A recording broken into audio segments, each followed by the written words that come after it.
ఈ దీపావళి సందర్భంగా Mysore silk pattern అనేది మన ఫ్యాన్సీ శారీస్లో తీసుకొచ్చాము.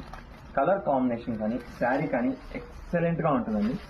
పళ్ళు కూడాను బాగా సింపుల్గా పళ్ళుతో శారీ ఓవరాల్ డిజైనింగ్ లేదండి, ప్రింటెడ్ లాగా ఉంటుంది. శారీ అయితే చాలా సాఫ్ట్ ఉంటుంది. ఇందులో బ్లౌజ్ చూసుకున్నట్టయితే ప్లెయిన్ బ్లౌజ్ చాలా నీట్గా పర్ఫెక్షన్గా ఇచ్చారండి. శారీ మాత్రం ఎక్సలెంట్ అని చెప్తాను. వెంటనే గ్రాప్ చేసుకోండి.